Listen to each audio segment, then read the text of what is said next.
to give the word to Delson in order to cover one little sutta, Majjhima Nikaya 19, two kinds of thoughts.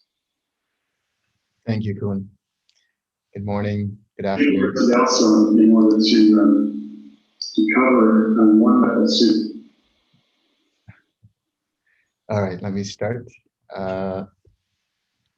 Yes, this is Majjhima Nikaya number 19, and I'm using Bhikkhu Bodhi's translation here. It is the Dveda Vittaka Sutta, two kinds of thought. Thus have I heard on one occasion the Blessed One was living at Savatthi in Jeta's Grove, Anathapindika's park. There he addressed the bhikkhus thus. Bhikkhus, Venerable Sir, they replied. The Blessed One said this, Bhikkhus, before my enlightenment, while I was still only an unenlightened bodhisattva, it occurred to me, suppose that I divide my thoughts into two classes. Then I set on one side thoughts of sensual desire, thoughts of ill will, and thoughts of cruelty. So these thoughts are related to wrong intention. And then he says, and I set on the other side thoughts of renunciation, thoughts of non-ill will, and thoughts of non-cruelty. And in this case, the thoughts of renunciation, of non-ill will or loving kindness, non-cruelty or non-violence or compassion correspond to right intention. And I abided thus, meaning he meditated thus, diligent, ardent, and resolute. So as I abided thus, diligent, ardent, and resolute. Diligent, ardent, and resolute, which means he was maintaining his mindfulness. He was watching with attention. A thought of sensual desire arose in me. I understood thus, this thought of sensual desire has arisen in me. So he understood thus, he is using the enlightenment factor of investigation here, being able to perceive that his mind at that point is filled with sensual desire.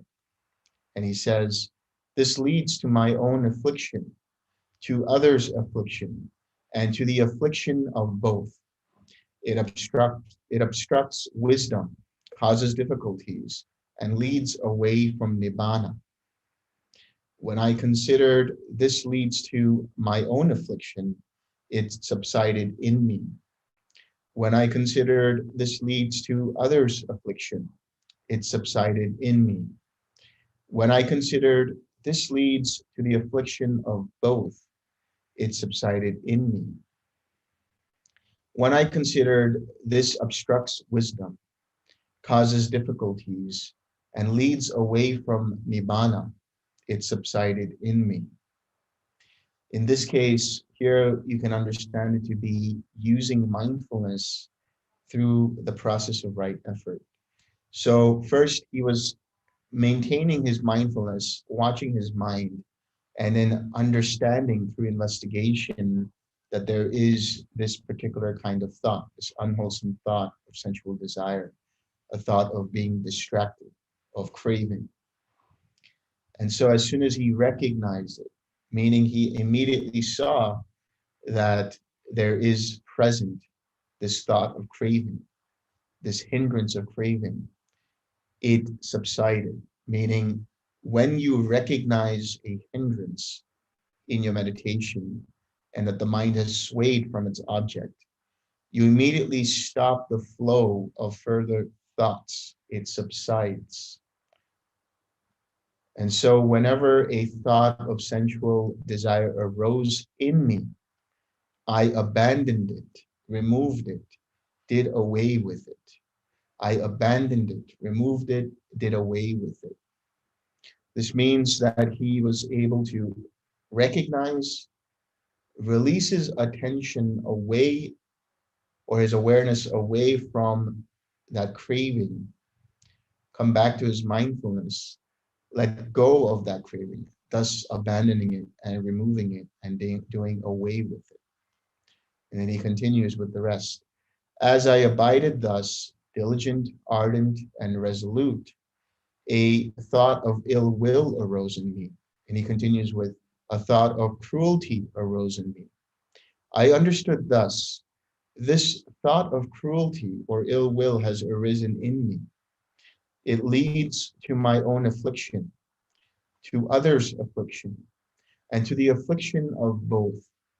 It obstructs wisdom, causes difficulties, and leads away from nibbana. When I considered thus, it subsided in me. So when he considered all these different aspects of how thoughts of ill will and thoughts of cruelty obstructs wisdom, it creates affliction in oneself and affliction for others, as well as for both.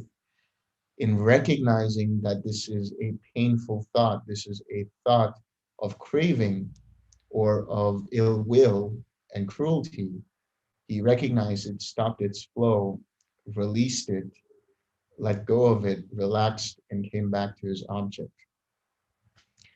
Bhikkhus, whatever a bhikkhu frequently thinks and ponders upon, that will become the inclination of his mind. Whatever one frequently thinks and ponders upon.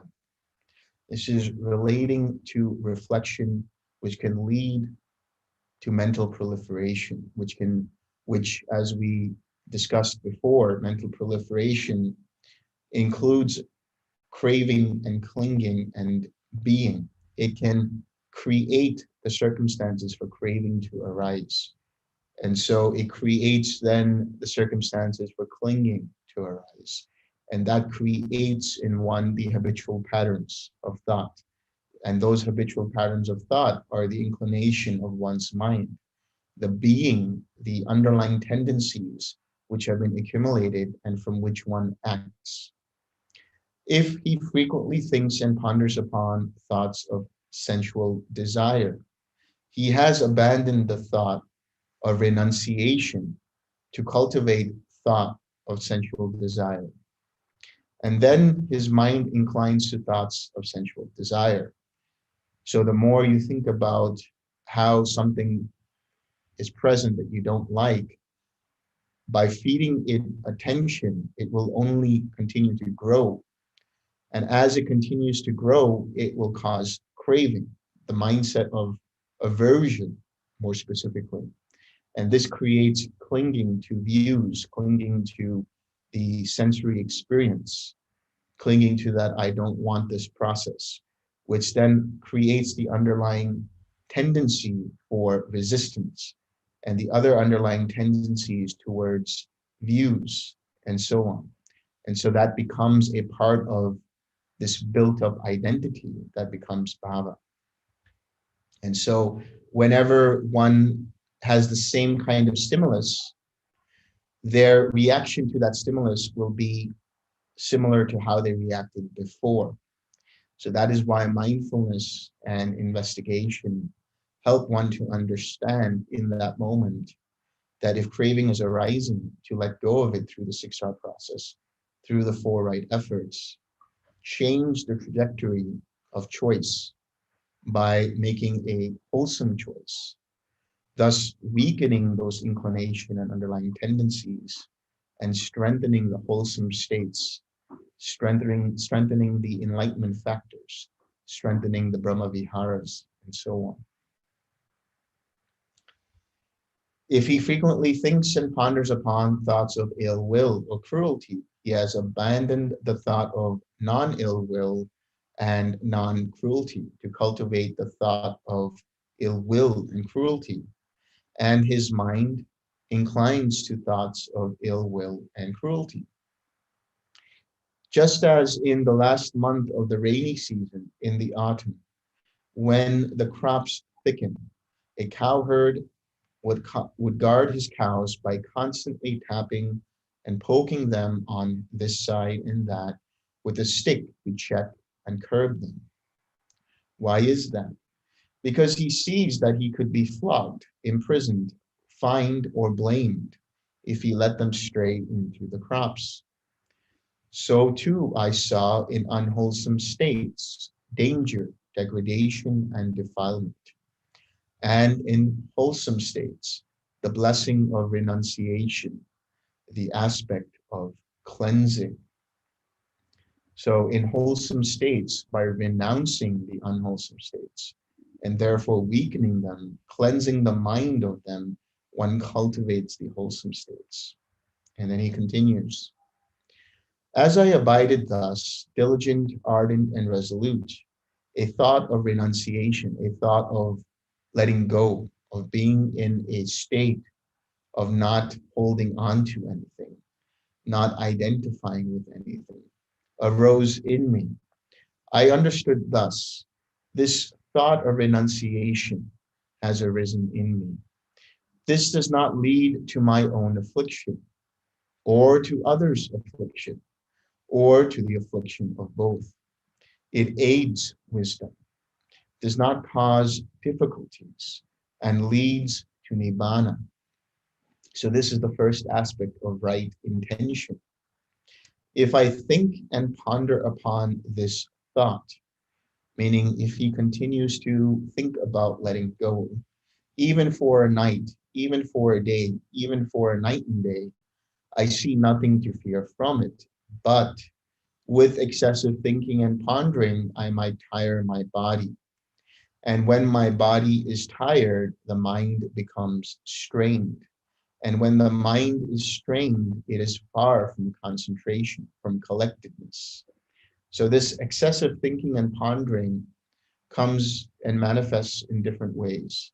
First, when you're starting out on the practice of the jhanas, when you have the thinking and imagining or the verbalizing and visualizing of loving kindness, if you continue to use that and exercise that verbalization, soon the mind will become tired and you're no longer actually staying with your object, which is the feeling of loving kindness. And that tires out the mind. And so you're not actually collected. Rather, it will create more restlessness. It will create more tiredness in the mind. So instead, one lets go of that and continues with the second jhana with that noble silence. And so he says, so I steadied my mind internally, quieted it, brought it to singleness, and collected it. Why is that? So that my mind should not be strained. Another time that this can happen is especially when one starts out with radiating loving kindness in each direction and then finally in all directions. Sometimes people will strain too much by trying to focus too much on the feeling or in the direction the feeling is supposed to go in, or in the visualizing of that feeling being radiated out. But so as long as you have the feeling of loving kindness or compassion or joy or equanimity, if you have the intention, and I use this metaphor of using the pebble as your intention and just dropping it into the mind and letting it just be there and watching it and observing it. Because the moment you put too much effort, you're going to find that the mind is straining. That's going to cause tension. That's going to cause restlessness. And you will be continually distracted rather than have a mind that is collected. So as long as you are able to stay with that object just by being aware of it and letting the intention gently guide the radiating in that particular direction, that is enough. And then he continues, as I abided thus, diligent, ardent, and resolute, a thought of non-ill will and a thought of non-cruelty arose in me. I understood thus, this thought of non-ill will and non-cruelty have arisen in me. This does not lead to my own affliction, or to others' affliction, or to the affliction of both. It aids wisdom, does not cause difficulties, and leads to Nibbana.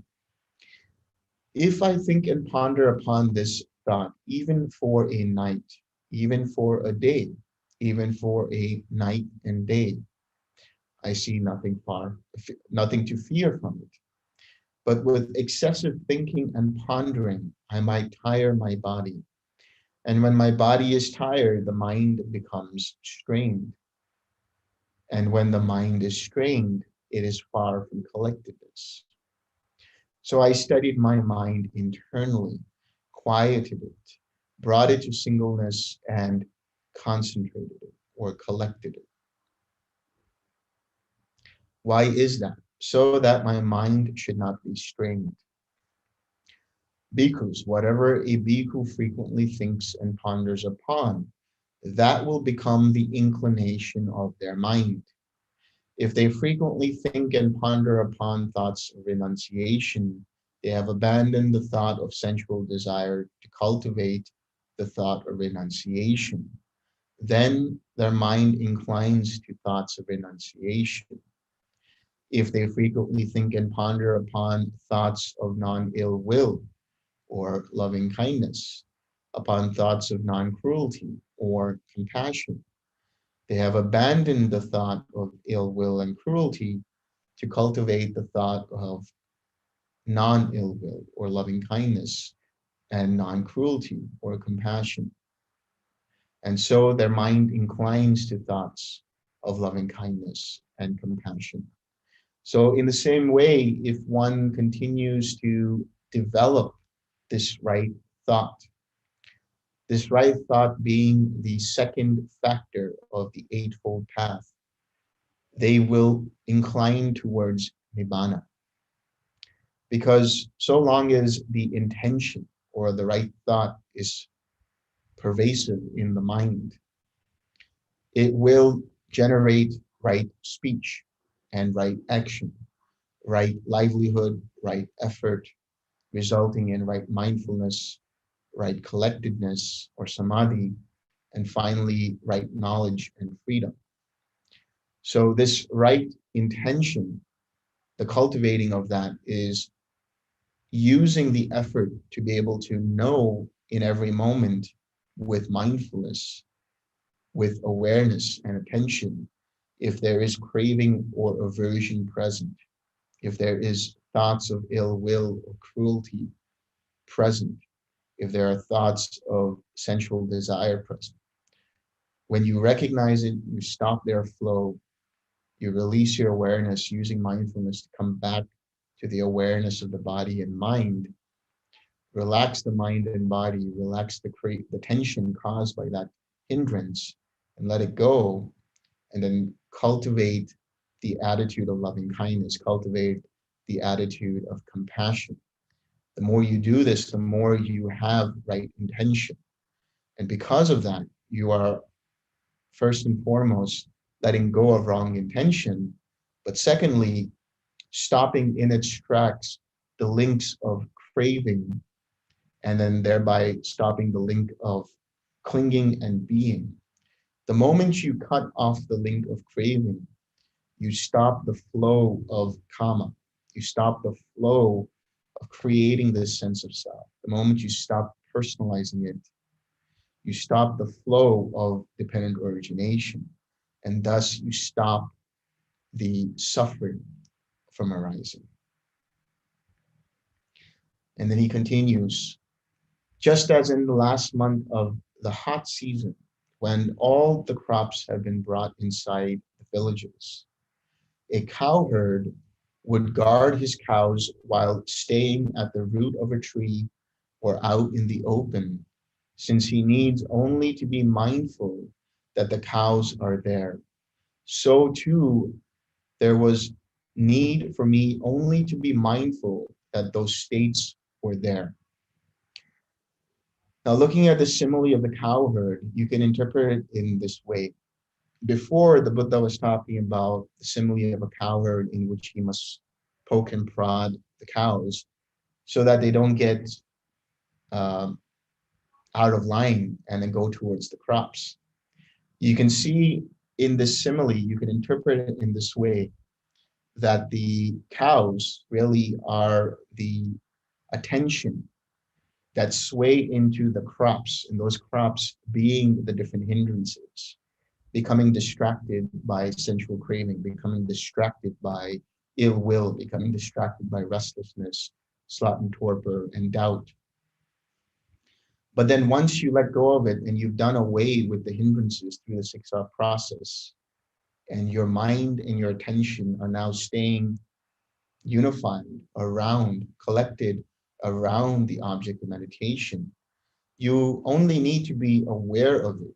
You don't need to continually try to see if there is present any craving or aversion in that time. You only recognize it when it arises in the meditation. In the same way, here the crops having been let go of, the crops being the hindrances let go of, the cows just need to be in toll through having the awareness, maintaining that awareness, which is represented by the cows, just guarding that to be aware that this is present, that this loving kindness or this compassion or this joy or this equanimity or this quiet mind, whatever it might be, is present. That's it. And then he says, tireless energy was aroused in me, and unremitting mindfulness was established. My body was tranquil and untroubled.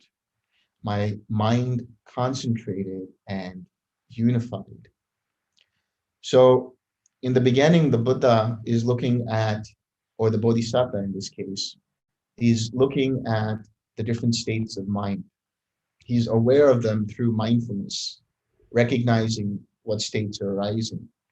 But in that recognizing, he's able to discern and distinguish between different states, wholesome and unwholesome. Likewise, in the meditation, you're able to discern if the mind has loving kindness or if there's ill will, if the mind is collected or if it is distracted by hindrances. In the same way, you're using this principle or investigation of principles factor. So by recognizing where the mind is, understanding with awareness, you are using mindfulness. Then understanding the states that the mind is in, going in and out of, you're using investigation. This leads to tireless energy that was aroused in him. That is the enthusiasm. That's the factor, the enlightenment factor of enthusiasm or energy. And this can be understood through the context of the 4 right efforts or through the 6R process and unremitting mindfulness. And thus the body was tranquil. He relaxed the body. It was untroubled. This led to a mind that is collected. When you relax and let go of the tension, you notice that the mind is naturally collected. It's naturally attentive. And so there is equanimity in the sense that the mind doesn't get swayed here or there. It's just remaining quite balanced. Now he's going to get into the jhanas and the threefold knowledge. So I'm going to read from a different sutta because the version I have doesn't have the entire complete recollection. So he says, quite secluded from sensual pleasures, secluded from unwholesome states, I entered upon and abided in the first jhana, which is accompanied by applied and sustained thought, with rapture and pleasure born of seclusion. So notice we went through the 7 enlightenment factors using mindfulness, investigation, energy, tranquility, collectedness, and equanimity. And now when you have these factors present, one or more of these factors, ideally all of them, you get into jhana. So you have to build towards developing these factors as you continue to develop the meditation practice. So in the beginning, it's not necessarily a conscious effort. In the beginning, all you're doing is having the mindfulness of where your mind is, investigating if there is craving present, letting go of any of the hindrances, having the enthusiasm by using right effort to let go, and then generating the loving kindness as your object, creating a collected mind. Quite naturally, while you're collected, the equanimity, which is a mind that doesn't sway here or there, manifests. And then through the first jhana, you experience the factor of piti, factor of joy. And then this continues on through the second jhana. So in the first jhana, you have the manifestation of verbalizing, but then you let go of that and experience noble silence and continue to just stay aware of the loving kindness. And so with the stilling of applied and sustained thought, I entered upon and abided in the second jhana, which has self-confidence and singleness of mind. Here, the mind is more collected. The mind is more confident in the practice. It's more unified, singleness of mind. Without, let's see here, without applied and sustained thought, with rapture and pleasure born of collectedness. So in the first jhana, you were secluded from sensual activity. You were secluded from the activity of your senses, and that joy that comes up by utilizing the other factors rather, by having the mindfulness, understanding, generating the loving kindness, and allowing the mind to naturally generate the joy through the first jhana, which is born of letting go of the sensory experiences. You then go into the second jhana, where there is the pleasure born of collectedness. Now the mind becomes more unified. So this joy that you experience becomes greater, and the happiness or sukha, the comfort, the ease, also becomes greater. Then in the third jhana, with the fading away as well of rapture, fading away of joy, I abided in equanimity and mindful and fully aware, still feeling pleasure with the body. So he's still feeling the sukha, he still has the equanimity, he still has the mindfulness. I entered upon and abided in the third jhana, on account of which noble ones announce, he has a pleasant abiding who has equanimity and is mindful. With the abandoning of pleasure and pain, and with the previous disappearance of joy and grief, so now the mind becomes quite content with itself and starts to even let go of the happiness that has arisen, the sukha, the comfort of the body and the ease. Because at this point, then the mind becomes more unified, more collected, and the feeling of loving kindness feels like it has gone up into the head. And there is this deep equanimity that arises and a very strong mindfulness that arises. And so he says, I entered upon and abided in the fourth jhana, which has neither pain nor pleasure, and purity of mindfulness due to equanimity. Now he's going to talk about the threefold knowledge. So one uses the fourth jhana as the base from which one can exercise this ability to experience the threefold knowledge. And he explains this.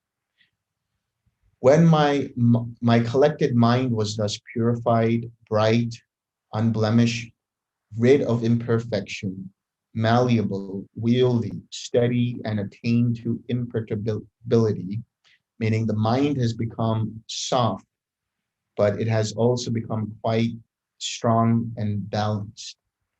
I directed it, he intentionalized it. He had the intention to recollect his past lives. So I directed it to knowledge of the recollection of past lives.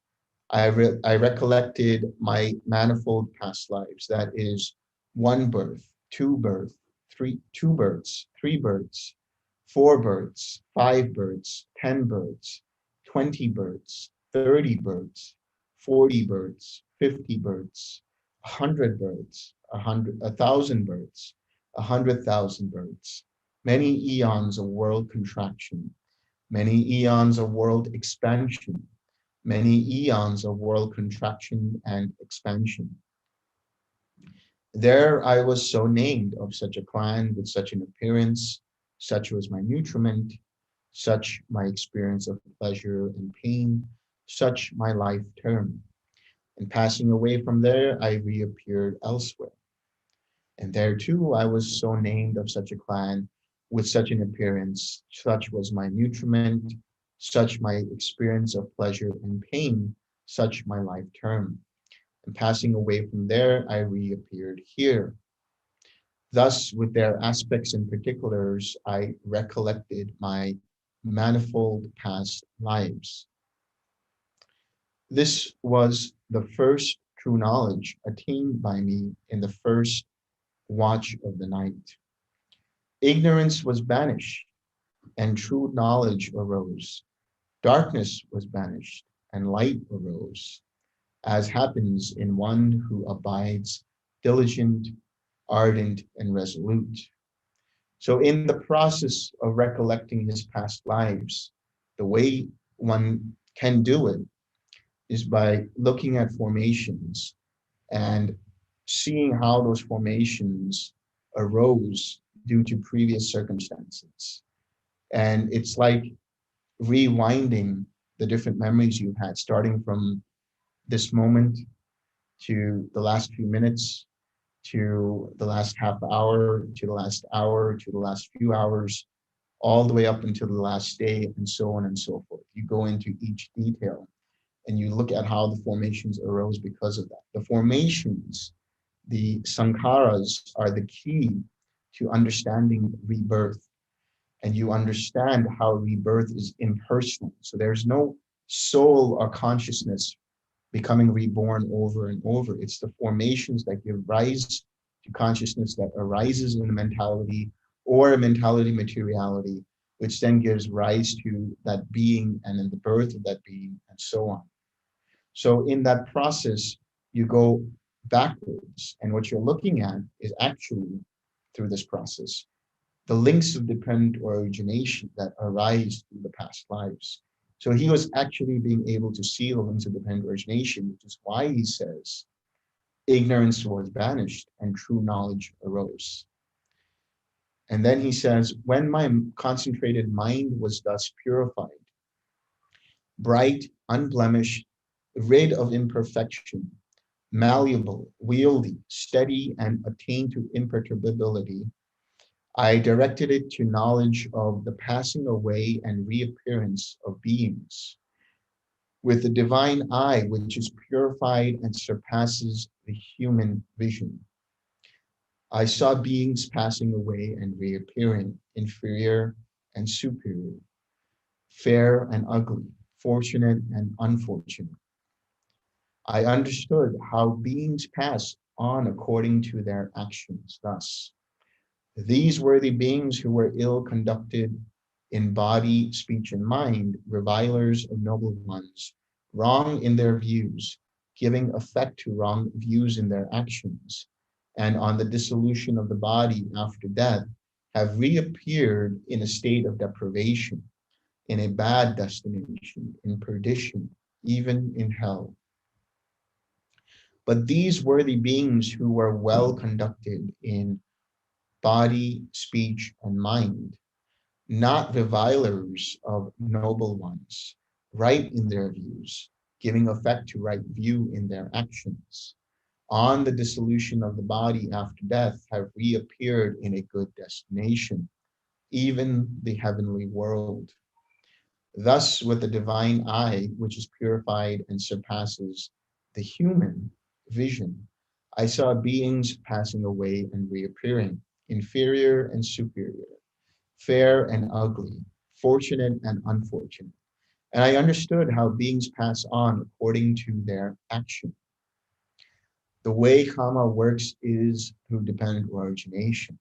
So the Buddha or the Bodhisattva at this point was looking at seeing how actions, whether it's in mind, body, or speech, create reactions, create other circumstances. And it's through intention. Remember, karma is intention, intention is karma. It's the formations that he saw that arose, providing and conditioning the choices for beings to commit a certain type of action, word, or thought. And in doing so, they manifested for themselves the different kinds of existences through the continual choices that they made. So choice, action, rebirth, and karma are all part of this link of the wheel of dependent origination. It's through the mechanics of dependent origination that you're beginning to see how action arises. When you start to see that, you can reflect using this understanding how if you are wrong in your views or giving effect to wrong view in the action in your actions, which is to say you have wrong view present, you can let go of that, replace it with right view. And so then with that right view, determining right intention of letting go, having compassion, loving kindness, your actions and words and thoughts will also be in line with right view, which is manifesting in the ability to cultivate the Eightfold Path, which finally culminates in concentration or collectedness of mind in samadhi, which is the meditation, and which will then lead into freedom and knowledge. This was the second true knowledge attained by me in the middle watch of the night. Again, seeing the links to dependent origination and how they are the mechanics for karma and intention, he realized that ignorance has been banished and true knowledge arose, the true knowledge that is the wisdom of the links of dependent origination. Darkness was banished and light arose, as happens in one who abides diligent, ardent, and resolute. When my collected mind was thus purified, bright, unblemished, rid of imperfection, malleable, wieldy, steady, and attained to imperturbability, I directed it, I had the intention to direct it to the knowledge of the destruction of the taints, the destruction of the asavas. This is, I'll explain this. I directly knew as it actually is, this is suffering. I directly knew as it actually is, this is the origin of suffering. I directly knew as it is, this is the cessation of suffering. I directly knew as it actually is, this is the way leading to the cessation of suffering. So he's talking about seeing the Four Noble Truths. When you start to see the links of dependent origination, whether it's in the meditation practice or even understanding it through the process of being mindful of your intentions, being mindful of how formations are influencing intention, how that intention that is rooted in mentality materiality drives forth your consciousness to become dependent upon the sensory experiences or mental experiences you're having, and you see how this can give rise to craving, you are effectively seeing that if suffering has arisen, it is because of that craving. You let go of it utilizing the 6R process, having cultivated the Eightfold Path. So you are essentially using the Four Noble Truths as a way of letting go of craving. The Four Noble Truths are practical in that sense. By recognizing craving, letting go of the cause, letting go of the cause of suffering, which is craving, and in experiencing that relief, experiencing that mundane nibbana, having understood that you used the 6R process, having understood that you cultivated the Eightfold Path, starting with right view, culminating in mindfulness and collectedness, ultimately leading to the knowledge of the Four Noble Truths. This is a mundane sense of that, but when it becomes very deep, when you understand it for yourself here and now on a very deep level, then you have right knowledge, which is to say you understand that there is a destruction of the taints, and that leads to freedom of the mind, that leads to liberation of the mind, that leads to nibbana. And so he says, I directly knew as it actually is. These are the taints. These are the asavas, the taint of sensual craving, the taint, the potential projection through which sensual craving can arise, where the mind can identify with the senses and the experiences, and therefore personalize it and then have craving arising because of it. Or the taint of existence, of bhava, identifying with the sense of self through the five aggregates, identifying with the underlying tendencies, and therefore uh, identifying with bhava, having the sense of a new existence.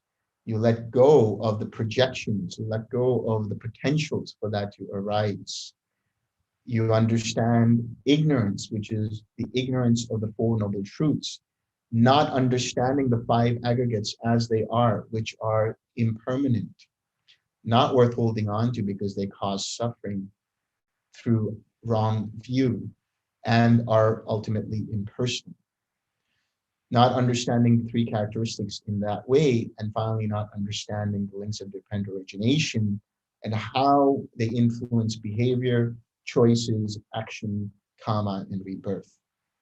And so he's saying this is, I directly knew as it actually is, these are those taints. I directly knew as it actually is, this is the origin of the taints. The origin of the taints is the ignorance of the Four Noble Truths, not being able to apply the Four Noble Truths by using the four right efforts, by using mindfulness, by using collectiveness. I directly knew as it actually is, this is the cessation of the taints. The cessation of ignorance is the cessation of the taints. Understanding, utilizing, applying, developing, and ultimately experiencing the Four Noble Truths leads to the cessation of the taints, leads to nibbana, leads to arahatship. I directly knew as it actually is, this is the way leading to the cessation of the taints, that is the Noble Eightfold Path. When I knew and saw thus, my mind was liberated from the taint of sensual desire, from the taint of being, of bhava, and from the taint of ignorance. When it was liberated, there came the knowledge it is liberated. I directly knew birth is destroyed. There is no more rebirth after this, because now that you understand that all of this is impersonal, you're not going to take anything personal. You're not going to crave anymore. You're not going to cling anymore. You're not going to have being anymore, sense of being. So because of that, there will be no more birth of new karma. There will be no more birth of a new sense of self. The holy life has been lived. What had to be done has been done. One has cultivated the Eightfold Path, walked the Eightfold Path, developed it, and experienced it. They have utilized the factors of the Eightfold Path. And so there is no more coming to any state of being. This was the third true knowledge I had attained by me in the last watch of the night. And thus ignorance was banished and true knowledge arose. Darkness was banished and light arose, as happens in one who abides, diligent, ardent, and resolute.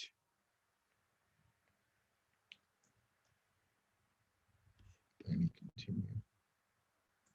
Okay. So he continues, suppose, bhikkhus, that in a wooded range there was a great low-lying marsh, near which a large herd of deer lived.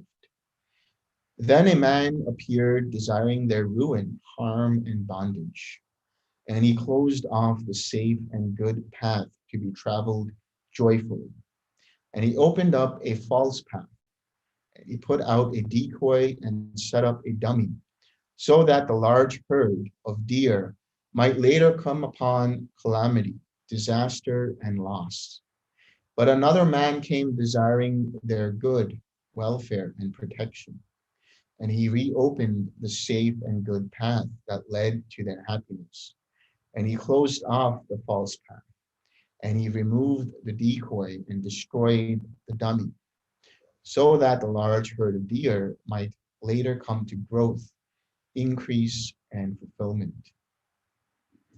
Bhikkhus, I have given this simile in order to convey a meaning. This is the meaning. The great low-lying marsh is a term for sensual pleasures. The large herd of deer is a term for beings. The man desiring their ruin, harm, and bondage is a term for Mara, the evil one.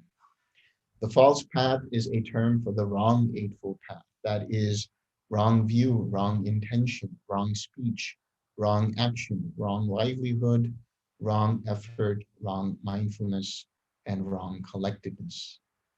The decoy is a term for delight and lust. The dummy is a term for ignorance. The man desiring their good, welfare, and protection is a term for the Tathagata, accomplished and fully enlightened. The safe and good path to be traveled joyfully is a term for the noble eightfold path.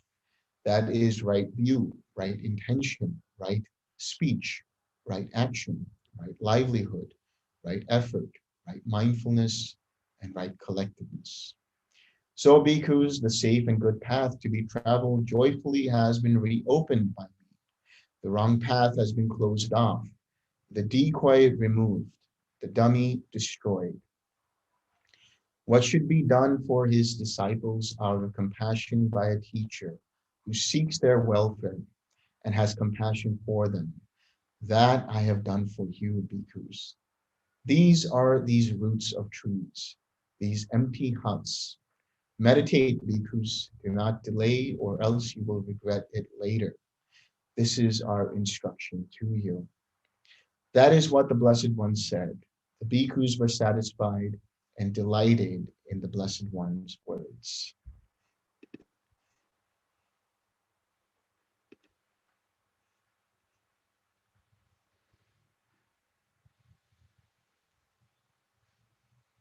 Questions?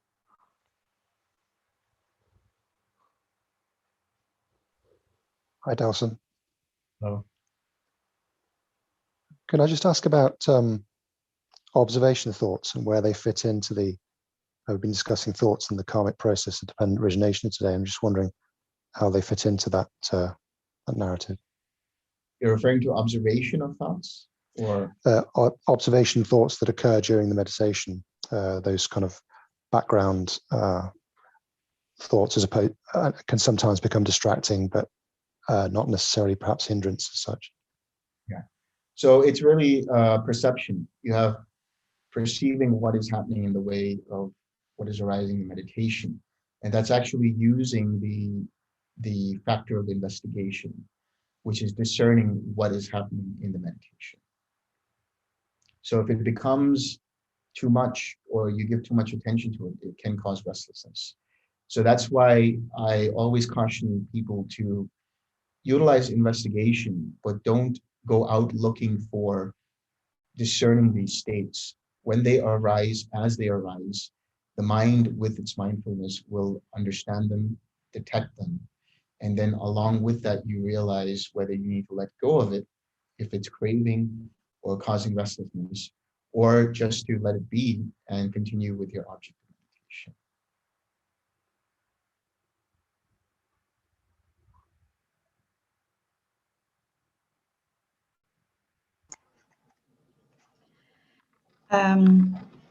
If I may, I have a question about something that always puzzled me about the description of the fourth jhana. It says, with the abandoning of pleasure and pain, and with the previous disappearance of joy and grief. So I can understand that equanimity is really strong in the fourth jhana, and the joy, the piti, and the sukha will fade away. But I don't quite understand the pain and grief, because you can still have hindrances appear also in the fourth jhanas and the arupa jhanas. So which pain and grief is the Buddha talking about? So I would see this as conceptual pain, meaning freedom from the concepts of dualities of positive and negative, from wholesome and unwholesome. They will still arise. And when the hindrances still do arise, then you know you're actually not in jhana. So while the hindrances are there, then you know, okay, the mind is no longer in jhana. You use the right effort to let go of it and then come back to your object, thus creating the circumstances for samadhi, for collective, and then coming back. Thank you.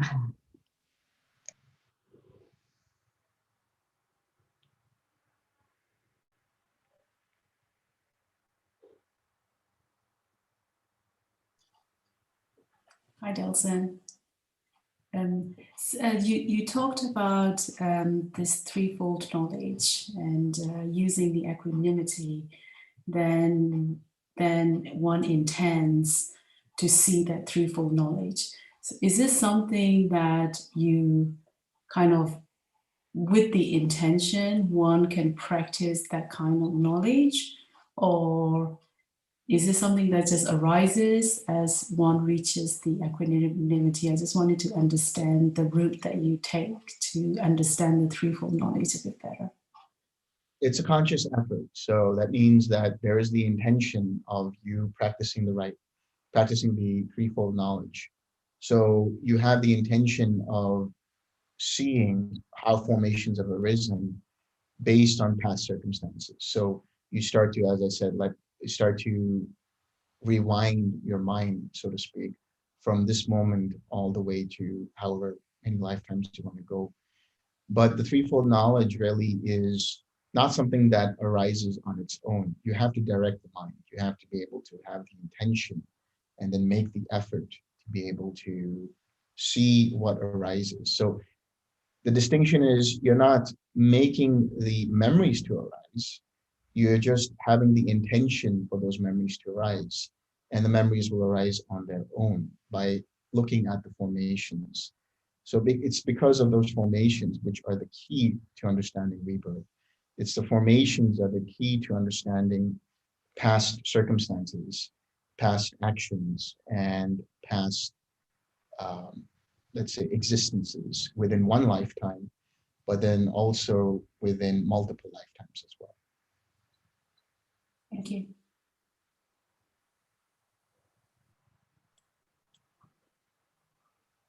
Delson, if I may, everything is a cause and effect, and what are the causes to be more mindful?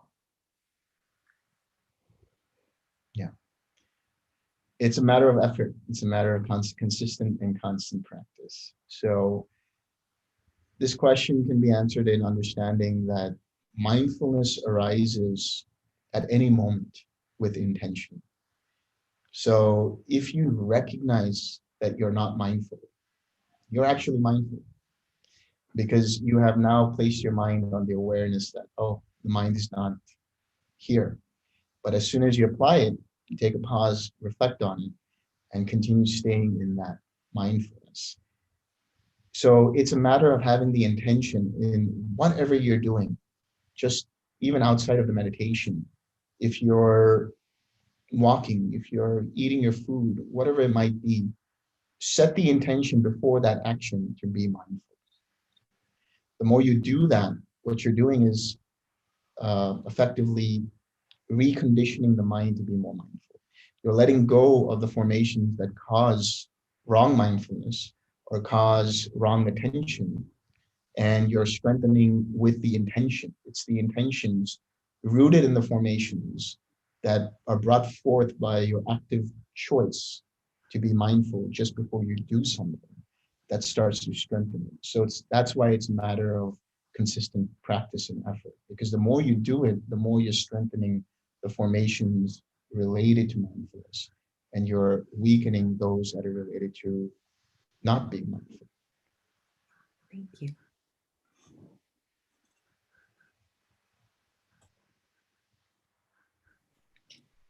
Hi, Delson. So,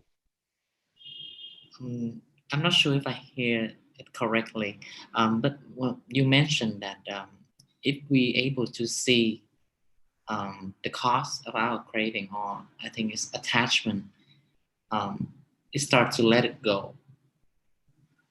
Does it mean that when we're able to recognize it, we're able to seek ardent? Yes. Yes. Oh, okay. So basically, when you see the craving arising, which means that you're using the mindfulness to say, wait, the mind is personalizing this, or the mind is having attachment towards this, or the mind is resisting from this, having discontentment of what is arising in the past moment. You have the recognition of that, then continue to use the rest of the 6-hour process to let go and come back to a more balanced state of mind. Yes, the reason why I ask that is because just in daily life, I noticed that a lot of people, sometimes they're able to see their attachment, but they wouldn't able to know how to let it go. So I guess that's how the 6-hour process works. Yeah, that's right. Thank you.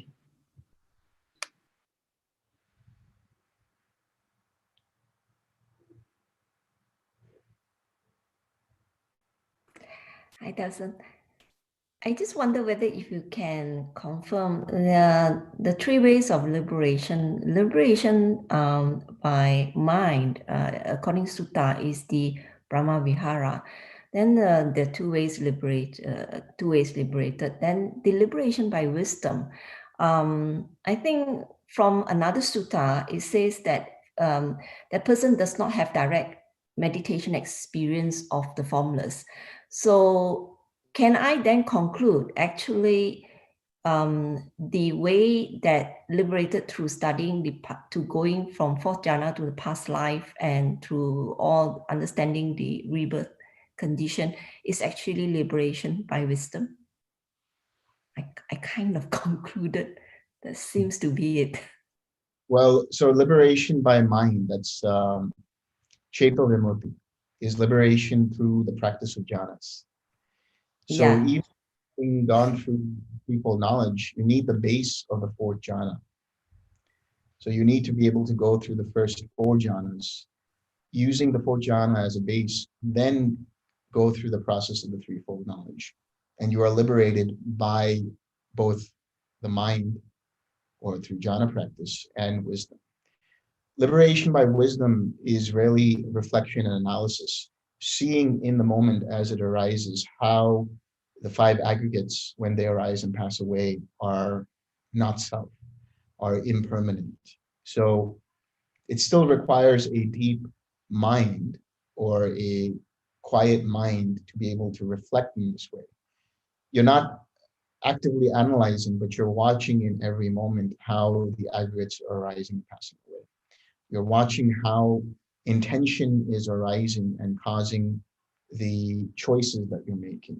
So using the 4 foundations of mindfulness in that sense is a pathway to be liberated by wisdom, because you're looking at things as they arise in the moment, and you're being liberated by the wisdom of what is arising, by the wisdom of seeing what is arisen.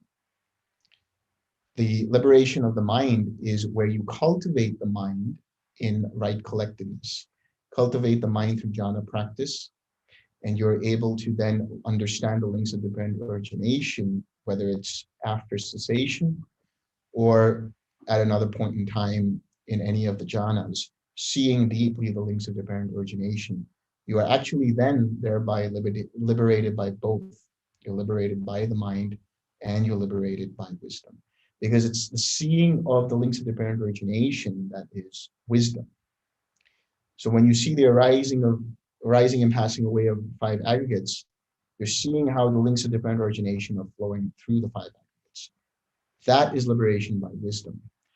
The liberation by mind is cultivating the jhanas and experiencing nirvana. And the liberation of both is when you see the links of dependent origination after having come out of cessation.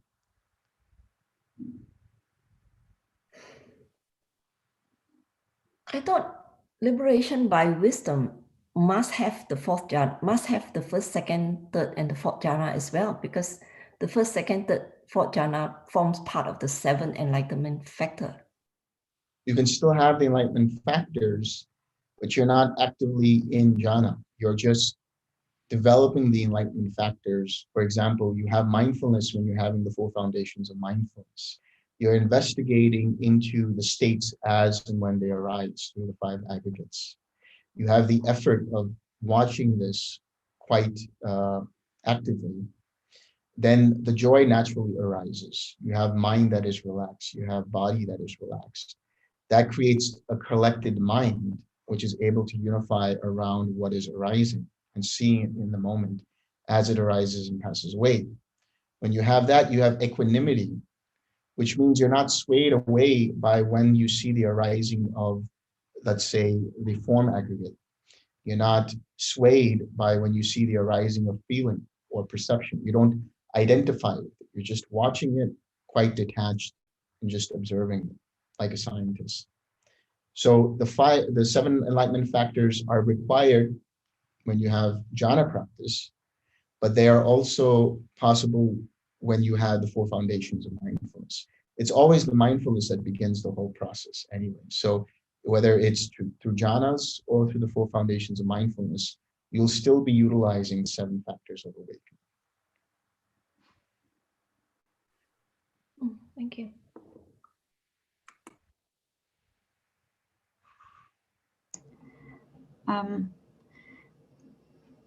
I thought that if the 7 factors of awakening are present, it means that you are in some form of jhana, but not necessarily when you do the 4 foundations. There is still some collectiveness, but you're not experiencing the jhanas properly, I would say, meaning you're not experiencing different factors of the jhanas, but you're more primarily experiencing whatever you're experiencing in the way of the mind, body, mental condition, feelings, phenomena, aggregates, and so on. So if you look at Majjhima Nikaya 111, this is actually a fusion of both, where is looking at the factors of the jhanas. So he's utilizing mindfulness while being in the jhanas, and also seeing the 7 enlightenment factors present, or at least the 6 of the 7 factors, depending on which jhana he's in, present in each jhanic state. So you can still have the cultivation of the enlightenment factors, but how you proceed in terms of your intention of going deeper and experiencing then the factors of the jhanas. Experiencing, for example, in the first jhana, you have the pleasure and the happiness, the comfort of the body, the sukha and the piti. In the second jhana, this continues on. In the third jhana, you experience just the comfort of the body. And then finally, the mindfulness, the very strong, balanced mind. As you continue using that, you then experience the factors of the 5th, 6th, and 7th jhanas. Thank you. Hi, Delson, one more thing. Is it possible to attach any of these awakening factors once you are in the practice? Attachment, getting attached to them? Yeah, being attached to them. Can you be too mindful? Can you ever be too mindful? Not to be the mindfulness part of it, but I'm always mindful about the sukha. It's just, I notice it like in my practice lately is, it's always trunkle and couldn't really, move from it. And I don't know, should I be letting go of this or, just, yeah. The reason I asked the question, can you be too mindful, is because mindfulness is always the base for the entire flow of the 7 enlightenment factors. When they come out of balance is where you start to experience, for example, when you have the investigation of principles, if you do it too much, or if you're looking out for what is arising, that's going to cause you restlessness. That's going to cause tension in the mind. If you have too much joy, that can distract the mind, or that can actually create a mind where there's too much energy. Yes. If you have too much right effort, meaning you have too much enthusiasm, where you are trying too hard and you make the mind too focused, you're going to have tension, you're going to have restlessness. That's why when we talk about the 8th jhana specifically, that's where we're starting to very minutely balance the 7 factors. Because mindfulness, you can't ever be too mindful, but you can have too much of investigation, you could have too much of joy, which can cause the mind to sway, or you can have too much of tranquility, which can make the mind sluggish. It can make the mind lethargic and complacent. And so when you see that, then you need to balance it out with the active factors, let's say. These are like the passive factors and the active factors. You can kind of imagine them in that way.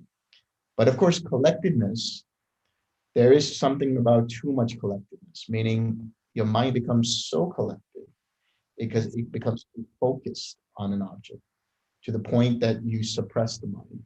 So even the collectedness needs to be balanced. It doesn't need to be too collected. It needs to be open enough for you to see how things are arising and passing away and letting go of any crazy craving or aversion that you might see that might arise.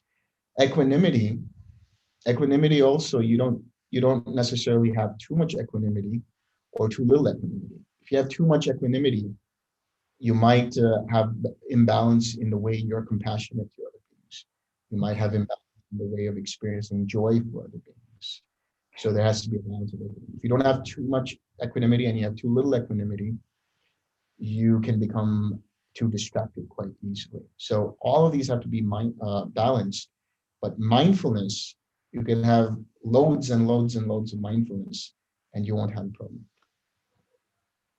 Thank you. So yeah, I'm having trouble with the balancing because of started out always with the very restless and very energetic, too much PT going on. So trying to bring a tranquility, and then it's out of balance. So it's itself is an art. I think.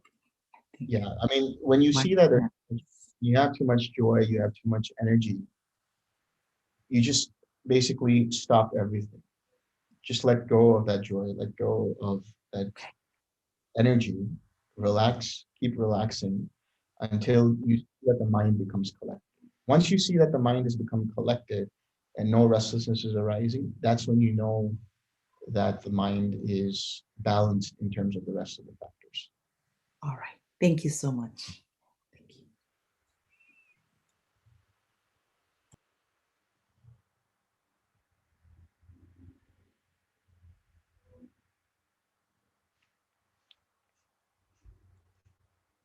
Okay, I think we can share some merit.